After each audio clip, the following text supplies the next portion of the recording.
Nicole, thank you so much for joining me again and again. How are you? I'm doing great. How are you? It's so good to see you. So good chatting it up with you. Hope you're doing well. I'm doing well. I'm glad you had me on again. I always have fun talking to you. Amazing. I do too. This is your third time, and I'm going to change it up on you with this question. Okay. What's new, dough? So many good things are going on right now. I think I'm most excited about my classes. I think we briefly talked about that last time, but um, we are separating the classes from Pizarro's, and so we're making its own thing. So I've gotten its own LLC. We started its own Instagram page, and we're just in the process of doing its own website. So it's going to be its own thing soon. You're going to have to tell me more about that, even if it's just for a little bit. Like Yeah, why are you splitting it up and why are you so like excited about this? we're splitting it because it's necessary. One, we've been getting a lot more visibility with it. But two, I want to eventually open its own separate station for it, I guess, whether that's like outside of Pizarro. So right now we're just using the facility, obviously.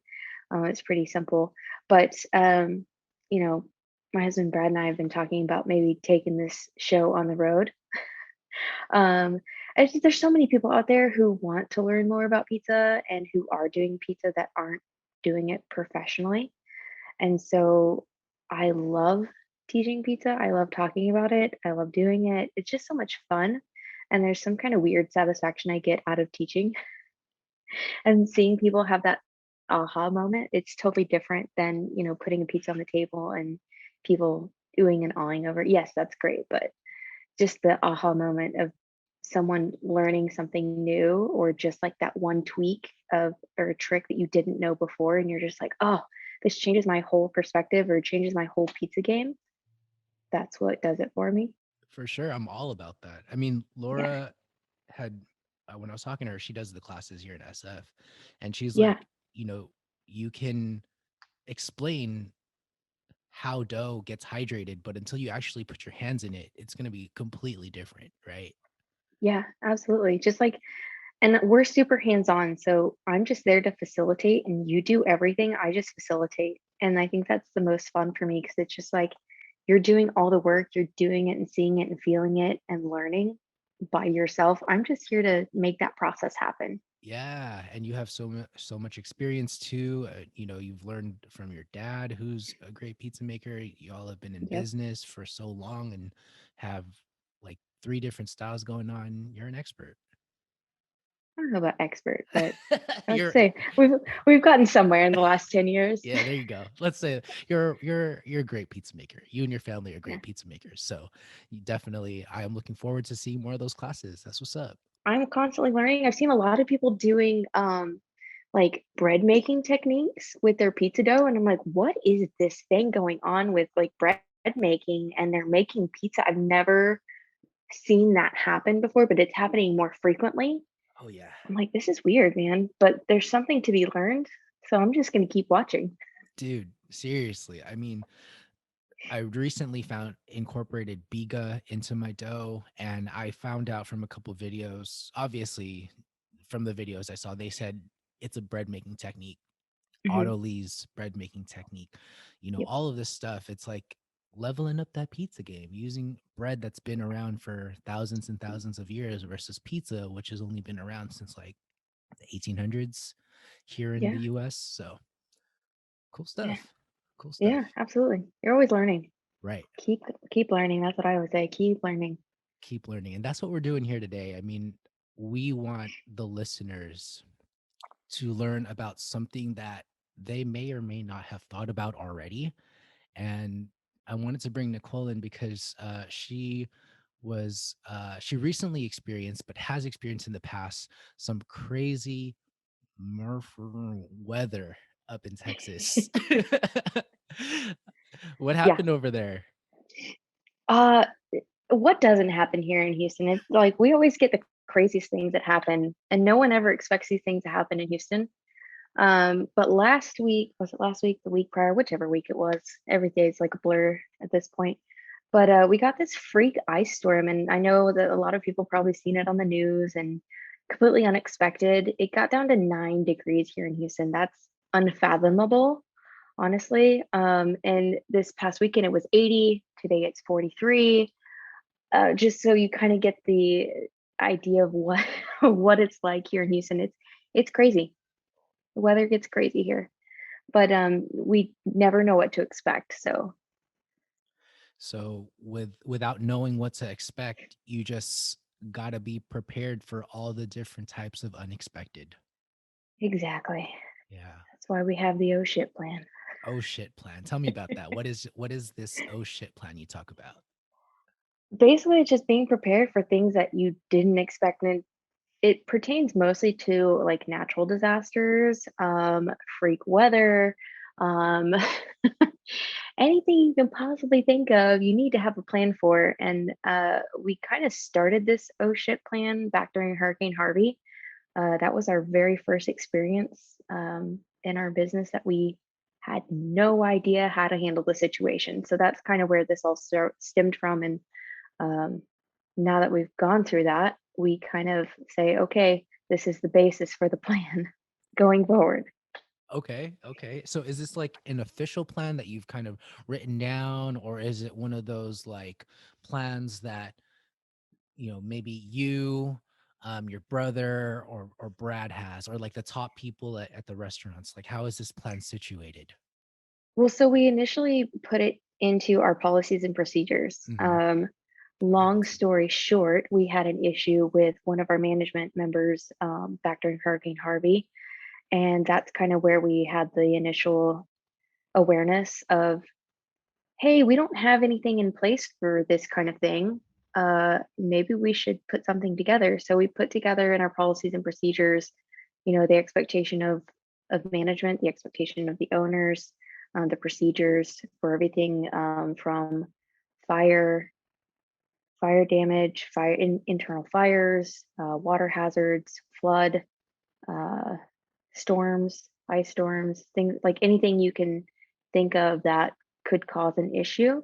That if we're not physically present, the manager is aware, hey, I'm in charge to make this call.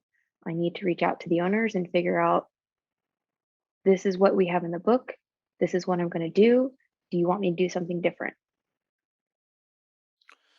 So it's kind of like a play by play, follow these steps and then wait for direction kind of things. Yeah, I mean, most of the time it should be one of those things where, we expect for management to be ever aware of the weather here Oh just yeah. because it is so sporadic. Um, in one of those situations, like if it's in the forecast that, hey, we're supposed to have flooding, we're on high alert. We know that Houston floods. It's nothing out of the ordinary. It's now after Hurricane Harvey, it's just like, to what degree is it going to flood? Mm. So we always expect for when it rains, it's going to pour and the streets are going to flood. It's just how long is it going to be flooded on the streets, and how much rain are we expected to get? And so if that's the case, management's in charge of calling all the employees, texting all the employees, and just kind of getting a gauge of, can you make it to work? What time can you make it to work? Please keep me in touch of when you can come to work. And we base our hours, in a situation like that off of who can work. Because if no one can get to work, then obviously we can't open. Mm. That's, oh my goodness. That's something that, most people I would never even think about. Like Yeah. I was thinking on the lines of on the side of like, oh, our phone line's even working. Can you even get the communication out? Because it seems like communication is one of the biggest things there. But then after you communicate with everyone, the actual physical act of getting to work becomes an issue. Oh Wow. yeah. Yeah. So just recently with the ice storm, obviously the buses were not working. So anybody who's taking public transportation can't get to work. Uh, there was power outages. Oh shit. There were there was We're gonna be saying that a lot. water. Yeah. Well, the crazy thing is, the power outages, they had expressed that they were going to be rolling blackouts. Hmm, hmm. And that was nuts because downtown Houston, where nobody lives, all the lights were on and people were pissed. They were like, WTF, why is downtown lit up like the 4th of July, but the surrounding areas don't have power? And they were doing it in like 8 to 16 hour segments. So you might get power for 8 hours. You may not get power. Some people just got power last week, like last Sunday or Monday. Wow. And then there were, they had water outages. People's pipes were bursting. We were on a water boil notice up until last week. Some people still don't have water. It's crazy. So it's really situational, but like, do you Hmm. have, let's say, like a minimum in your OSHIP plan? Do you have like a minimum number of staff members that can work? How do you deal with that? It comes down to how do you operate the business on X amount of employees. So you have to ask yourself, can I do dine in based on what I have? Can I do to go? Can I do delivery? Do I do online orders? Do we have third party available? Um, do you even have running water? Because if you don't have water, you can't have any dine in. You can't even really operate without proper water. City will shut you down. You Um, guys, you guys do dine in over, I mean, a third party over there? we don't anymore. I mean, we use it for like if we don't have any drivers, we can utilize it through our Oh, that POS, makes which is sense. great. It's Uh-huh. kind of Like a toggle on. the oh shit backup plan. Yeah, yeah, Yeah, yeah. for that. Yeah. Yeah.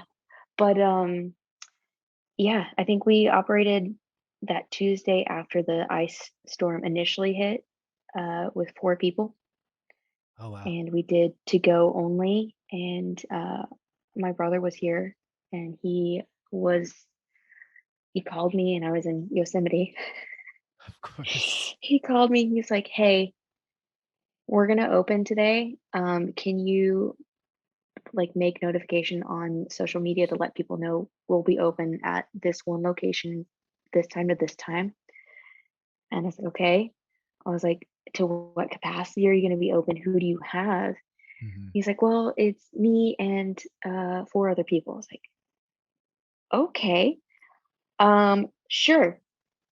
I'll do whatever I can to help." I was like, "Do you want online ordering?" He's like, "No, we're not doing this. We're not doing this. We're not doing this. We're only doing Neapolitan from 4 to 9. That's it." I was like, Wow. "All right." So I posted. He had 150 people in the building at one time, and Ordering? there was a ordering. Oh, Yeah, fuck. Excuse yeah. me. He had one. It's cool. He had one lady get really mad at him because it was like I think 18 degrees out on that day, and she was like, "Excuse me, sir, can I stand inside?" And he was like, "Yeah, sure." And she's like, "It's just really cold outside." And he's like, "I know, but there's 150 people. We already passed max capacity of like Yeah. people who could be in the building." Oh, But shoot. yeah, so it got a bit crazy. They were only open for about 4.5 hours, and exactly at 9 o'clock, the power went out. It's insane. Wow. Yeah, That's ridiculous. I'm yeah. guessing But Neap Oh, go ahead. that's all they could handle was Neapolitan. I mean, it was Yeah. just what you can do. Right, right, right. I mean, I'm guessing that there were so many people there because in addition to the crazy weather, grocery stores were just completely wiped out, right? Oh, completely wiped out. If not, I mean, like because of power outages, we ended up having to throw a bunch of food out. Oh gosh, Like Wednesday, we threw a whole bunch of food out. that breaks my heart. Yeah. So I mean, I can't imagine that the grocery stores were able to save a lot of food either. But it got pretty intense. I mean, people scramble for food. They don't. We don't prepare for stuff like that here in Houston. Oh dear. We just don't prepare for it. And then, people are trying to get gas, and gas was out for days. So maybe a part of the oh shit plan is have some sort of secondary plan for energy, but it's probably not going to be enough. Yeah. Maybe I just mean, to get you by. if you have a wood fire oven, you're golden pretty much. Like if you Mm, can do square and you can run off of like 5G or Wi-Fi, sure. and a wood-fired oven, you're pretty much solid. Mm. You can still serve. Just FYI, I mean, No, that's good. At the end of the day, it's like you can have this plan, but if you can set yourself up, prepare in advance to not have to deal with an energy source that's from the city, or you still need running water, but like 5G towers when the landlines are down, I don't even know how that would work. But if anything you could do in advance to prepare yourself for these disasters to keep your business going, more power to you. You're going to benefit from that. heck yeah. I mean, we always have a square on hand because we've had to deal with so many power outages here in Houston. It's insane, but the square and having a wood fire oven has really saved us in so many situations. I bet. I bet. Wow. Flooding. That I couldn't stop. I follow this guy, Home Renovision on YouTube, Mhm, and he was just doing this huge segment on helping homeowners who were dealing with the Texas weather issues, and most of the things that popped up there was flooding. Did you have to deal with mhm. any of that at your stores?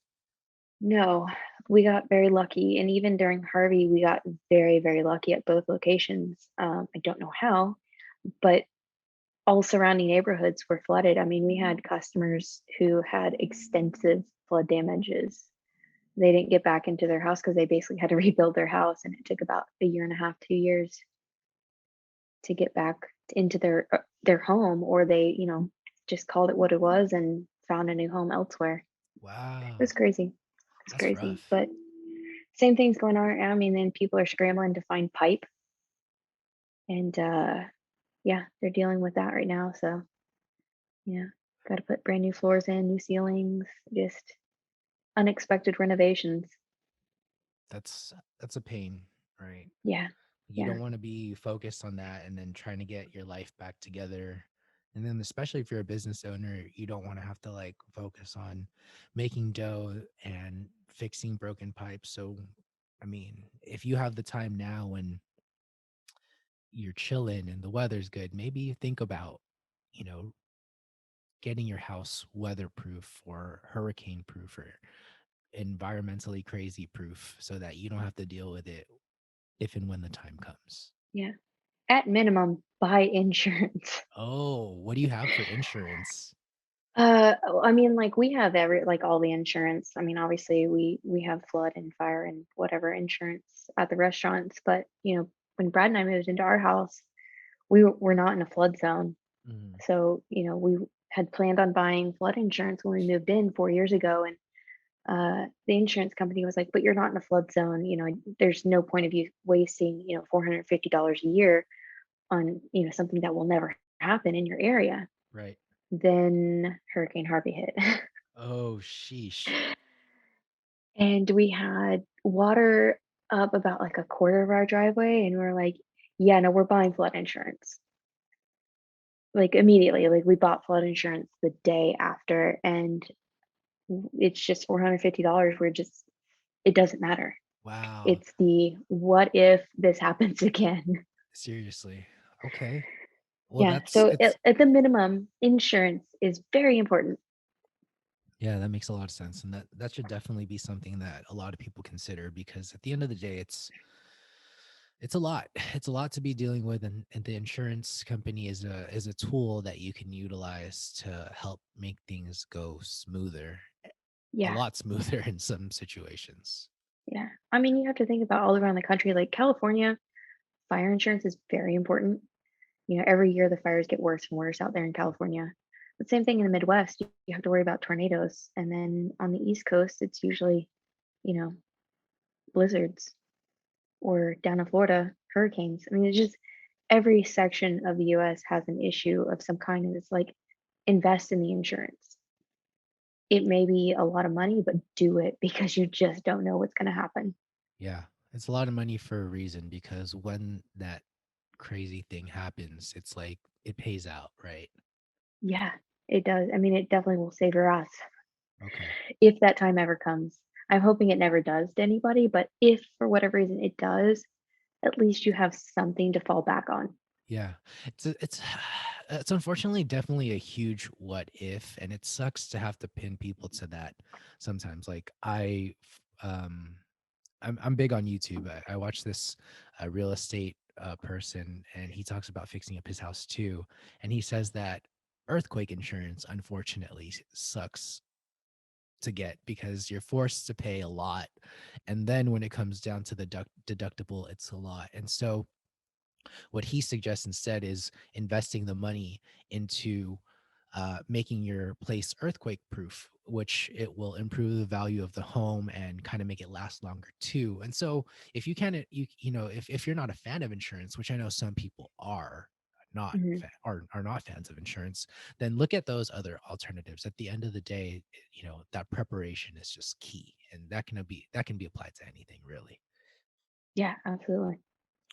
All right. Can we go back to your oh shit plan? Like, do you have that thing online that's easily accessible for anyone? Is it on a piece of paper? I mean, I have my like notes that I wrote down the other day Uh-huh.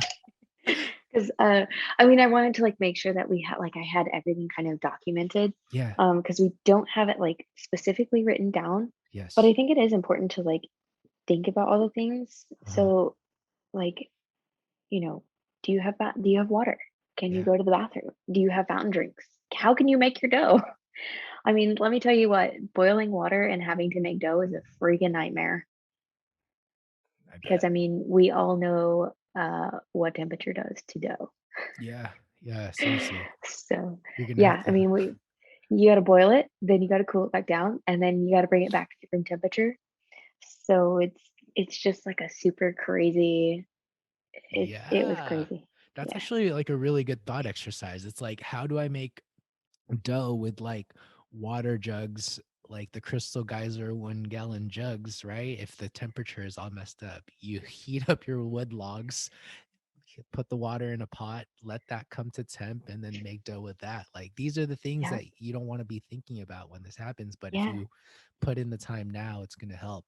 And I asked you if it was available online because like if this piece of paper or document that you have is stuck at the store somewhere, you want to be able to access it. And so I highly recommend using something like Google Docs, Google yeah, Drive, right? Something that you can share among the people who need to know these pieces of yeah, information so that like if you're over in Yosemite watching fire fall, your brother can access it, right? Because at the end of the day, this plan is useless if the person who has access to it can't access it.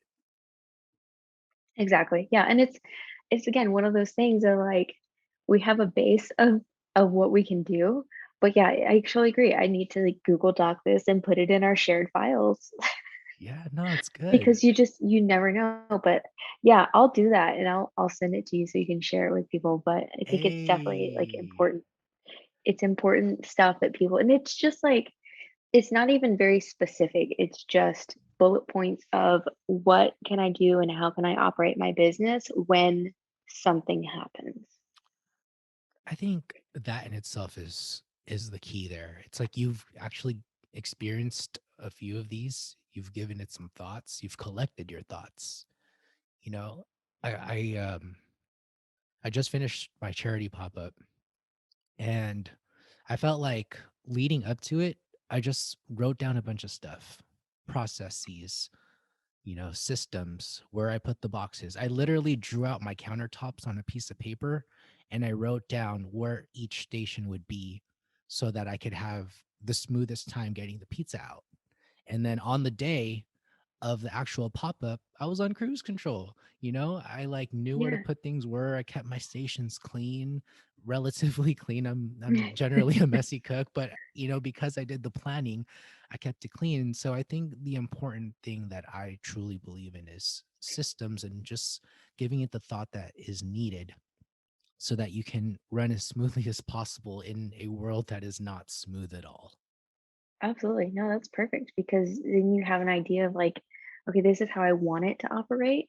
Yeah. And then on the day of, or if it ever happens, you have that idea already set and you're like, okay, I can keep a calm, cool, collected head about this Oh yes. and just go through the motions and not freak out. And there's going to be stuff that you weren't 100% on, or like after it's all done, you can say, we could have done that better, or it could have operated in a different way, or I can improve.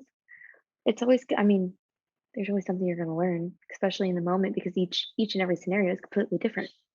Absolutely, absolutely. But I think the key thing here is to try to not make the same mistake twice or 3 times or Exactly. 4 times, right?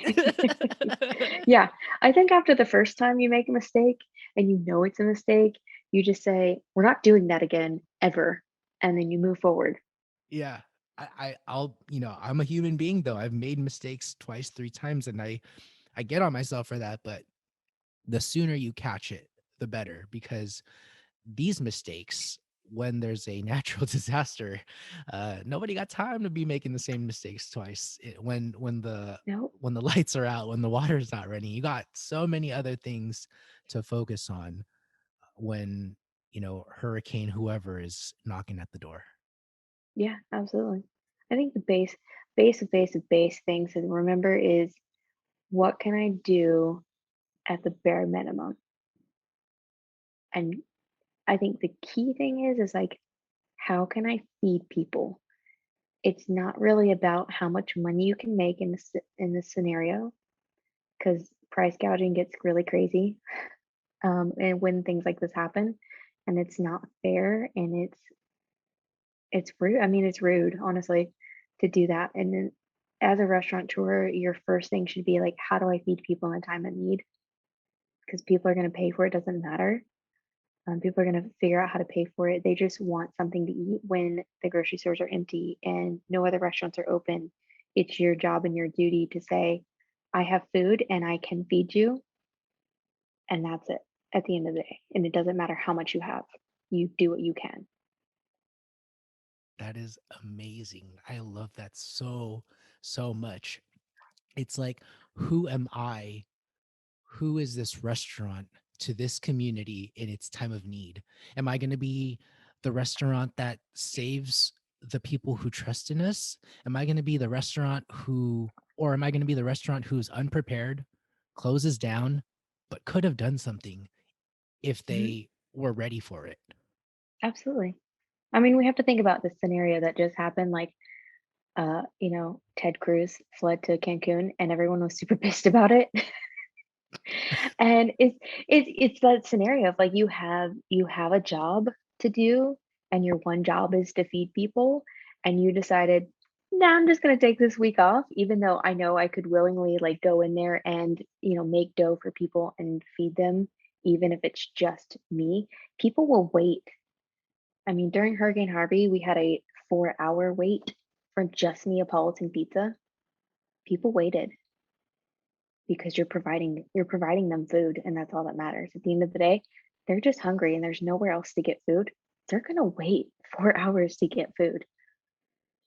That's so crazy, and I believe it. When the whole 150 people, like that just goes to show what an impact you make for your community.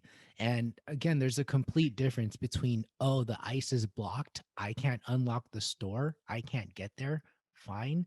But there's also a difference between where it's like, oh, there's a separate lockbox somewhere behind the store. Someone who lives closer to the store can actually get there, unlock it, and all the other staff members can get there. And let's serve our community. Let's do what we do, even though it's freaking hard, because people are relying on us. We have a name to uphold. This is why we're in the business, right? But Yep, those two scenarios are completely different, right? And the one yep, main separation is the preparation in advance, or it's the collecting your thoughts afterwards so that you can actually learn, right? And I yeah. appreciate that you're collecting your thoughts. Tell me more. What else you got? I mean, it's just like your communication has to be in place. So obviously, like, who can get there, who's coming, what can you do, like, how long can you go for? So in this scenario, it was like, we can be open for 5 hours Mm, unless we sell out a dough first. So it's just like, what do you have? What can you provide on your menu? And sometimes you have to get creative. Sometimes it may not be something you normally serve. Maybe it's, I have, 500 pounds of French fries. in the freezer for I don't even know what reason at a pizzeria, but you never know. And maybe that's what you can make. Maybe it is. I mean, it's just about feeding people and it just figuring out like what can you do to keep people uh, fed in a time of need. So if you have to dwindle your menu down to like, I only have cheese or pepperoni pizzas, so be it, man. Do what you got to do. Right. And then just, like set up your expectations. For us, uh, like I said, I wasn't there, so I was doing my best to help my brother on social media. So I set everything up on social media of like, we're only selling Neapolitan pizzas. We're only going to be open for this amount of time unless we run out of dough. Some things may be limited, it's to go only. We don't have fountain drinks. You're just setting that expectation so people already know and understand before they arrive that I can only get this. You're telling me you only have pepperoni. That's fine. I'll take it. If you're out of pepperoni, some people will bitch and gripe, but you can do what you can do. You know what I mean? And just setting that expectation ahead of time so you don't piss people off because they will get pissed off. Yeah.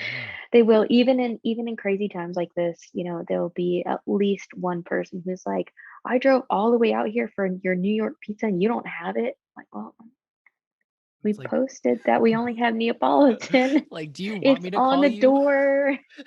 Yeah. I mean, like, we went out of our way, like posting things like on the door and on social media. And, we left, put our voicemail up. So we weren't answering phones. So before you even got there, if you tried to call, you knew what was going on. The expectation was basically just set. Sorry, you said you left you made the voice you changed up the voicemail a bit. That's Yeah. great. That's Yeah. awesome. I mean, at the end of the day, the consumer is going to check the website, the phones, the social media pages, and then at the very end of it is like the signs out at front. And so, I think what you're saying is super key, right? The Yeah. communication, setting the expectation. You can only do so much, but I mean, doing those four things, if there are more, you know, do them really Yeah. so that you avoid It, pissy customers. yeah. I mean, it sucks because we get so many messages. I do our social media. So, like, I receive all the messages and all the information. And I cannot tell you how many people reach out via DM Yeah. about our online ordering, orders, questions. And I'm like, you could have called for this. But in the scenario of the ice storm, I had come back from the park and we had 8 to 10 messages in my inbox on Instagram, and most every single one was, your online ordering's not working and I want to order a pizza. And so, it sucks, but I think people have an expectation of like, you're on social media 24/7. There's going to be someone there on social media 24/7. It's really hard. So when I got back, I responded to each and every one. I do apologize for the late response, but we did not turn online ordering on. This is why. And everyone was super grateful. I think I had a few like right back and they were like, "Oh, thank you so much for responding." And I had, a couple people just, like the message back, which is fine. Yeah. But, you got to respond. You got to be present, even though you can't do it 24/7. You at least have to write something back. Seriously. That's a rough position to be in because I've been to Yosemite multiple times. It's my favorite place on earth, and there's no signal there. And so I mean, there is in the valley, but in that's the about valley. it. Yeah, yeah, but it's rough if you're on a trail or something. Oh Yeah, dear. It must have yeah. been rough, but It y'all got wasn't through too bad. it. Okay. Yeah, it wasn't too bad. I mean, like, we stayed mostly in the valley just because, winter months, they don't have too much open.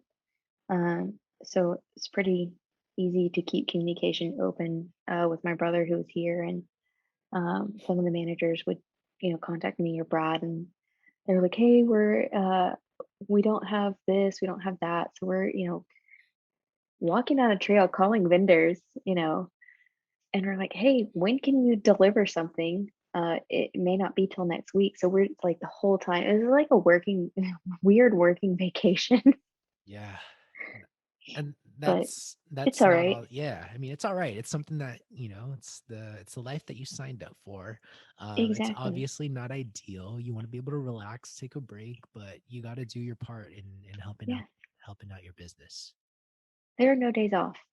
There are no days off. Really. Sorry. You Yeah. signed up for a no days off job. Yeah, If you want days off, go work for a corporation. right. Go do that 9 to 5. No, I feel that. I Yeah, feel that yeah. for sure.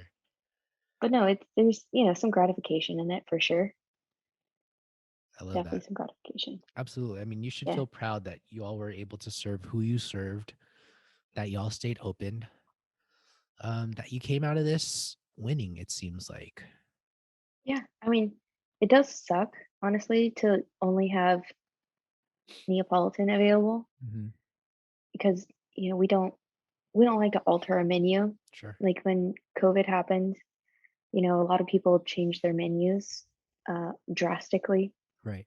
And I think we were one of the only places in our areas at first that did not change our menu. We didn't adjust any prices, nothing fluctuated. We just kept going like nothing ever happened. And I think there was really a satisfaction about it that people could continue to come and get what they liked, what they were originally coming for. Versus, like, I know when we went to support some of our local restaurants, we had noticed that, the menu is completely different, or they weren't serving half of what they normally served, or they just completely did a different menu altogether. Just like a very basic menu. And I was like, man, this sucks. Like, I don't want to come back because I only came here for X. We're Right. a creature of habits, you go for the same thing every time. Right. And then they didn't have it. And I was like, oh, that's really unsatisfactory. Yeah.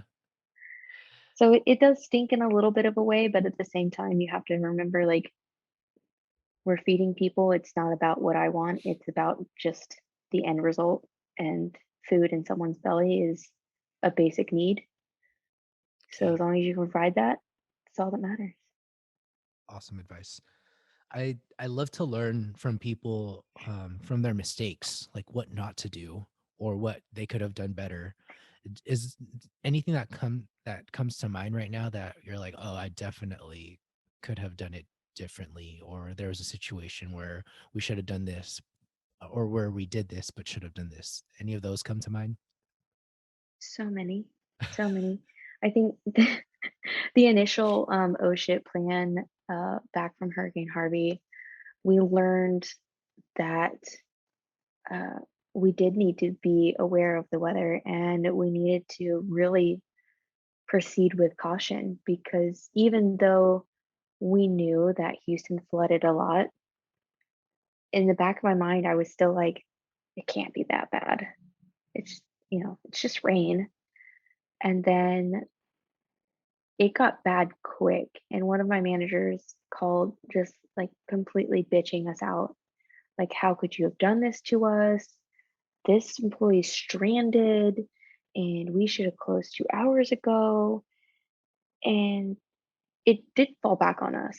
It was one of those scenarios where it was like, well, couldn't you have like just made that call? Like you're in charge of the store.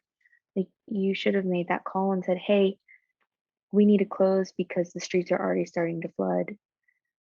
But it was just that miscommunication and it all really came back down on us as owners of not really taking anything seriously or not, proceeding with caution.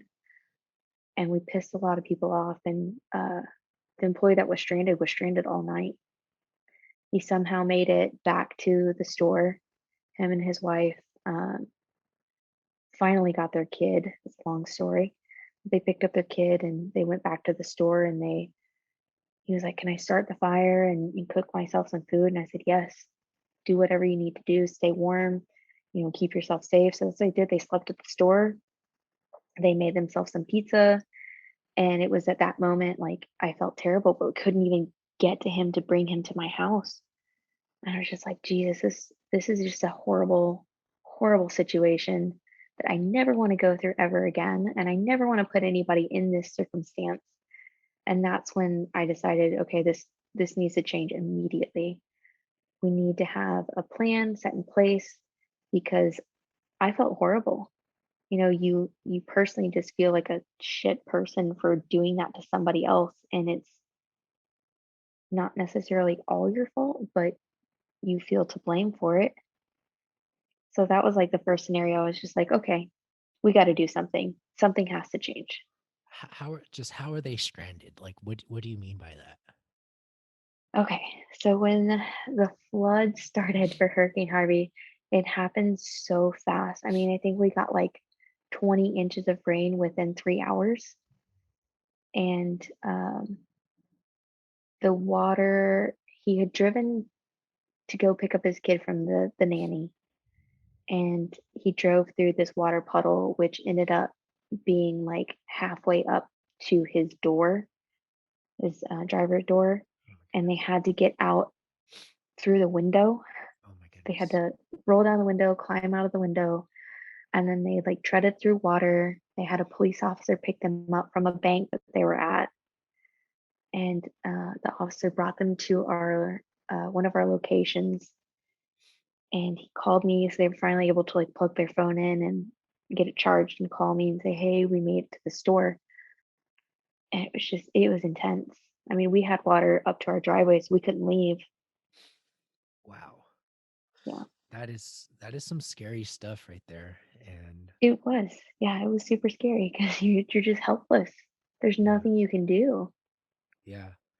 It's definitely something to think about when you're a business owner because it's like you not only have a responsibility to yourself, to your business, to your community, but included in that business are the people that are your family, your work family, and it's a lot to think about. It's a lot to digest.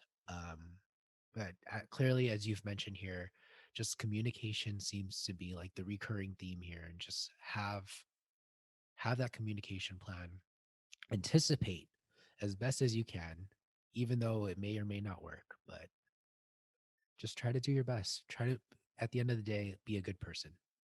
Let that lead. Absolutely.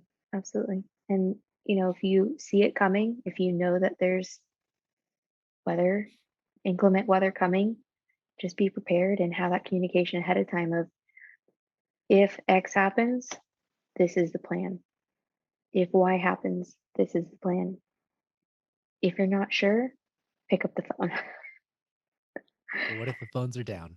What you got? If the phones are down, make the best choice possible. That's all I can say. I know common sense is not everybody has common sense, but do what you think is best.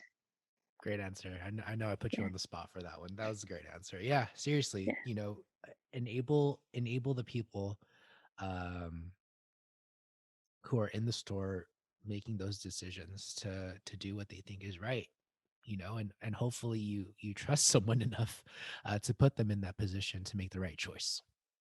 Yeah. I mean, the worst thing that's going to happen is you're going to learn a lesson. Facts. Yeah. Wow. Okay, I got we're almost up on time, so I got two questions for you. Okay. What's one mistake that people can avoid in the pizza business? Oh, that they can avoid? Uh, don't sell something that you're not comfortable with selling. If you're not happy with your dough, for example, you made dough this morning and you start using that dough this morning and you're not comfortable selling that dough from this morning, don't sell it. Shut down. Only serve what you think is the best. Love that. I love that. I just want to challenge you for a second and Okay. say that if there was a, in a natural emergency, oh, sorry, an emergency, a natural disaster, and the dough isn't right, Uh-huh. if you can't sell it, consider giving it away or sell it with a caveat that it's not going to be the best, but you still got to serve the community. I don't know. Maybe food for thought. That may or may not be the right Yeah. answer. I mean, it just depends in the scenario, honestly. Like if that's all you have, Maybe. eh, maybe, yeah. I mean, if you have everything else, heck yeah, don't sell it. But if that's all you have and you need to feed people in that scenario, you probably may want to consider and just like let everyone know, like it's not up to standard, it's not perfect, but this is the scenario we're in, and I just want you to be aware. I mean, at the end of the day, bottom line, like I said earlier, is food in someone's belly is a basic need, For and sure. people probably won't care in an emergency situation. For sure. I definitely wanted to say that, but I totally heard what you were saying earlier. Like, Yeah, the standard is so key, and I know exactly what you mean, and that is so, so important. So I'm glad you said that. yeah. And last question, Okay. what do you want to leave people with today? Be prepared, man. That's all I can say is just have some kind of thought in your mind, like, you know your area, you know what can happen, what's possible. If you don't, just look into your history of your area and just think about those things of what could possibly go wrong that I may not be prepared for. And how do I solve that problem? Because it's a problem that a lot of people don't think about. Great answer. Nicole, it's always a pleasure talking to you. You're amazing to talk to and learn from.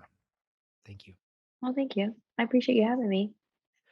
You've hit a record. You've been on the show 3 times officially, but we were releasing 2 episodes. So congratulations. You've hit a milestone that not many people that no one has ever done before. Woo! Thank you. I appreciate it. Do I Cool. get a medal? I'm a, you do. You will one day. Yes. Oh, I'm so excited. Uh, thank you so much for being on the show. I Okay. appreciate you. Hey, no, I appreciate you.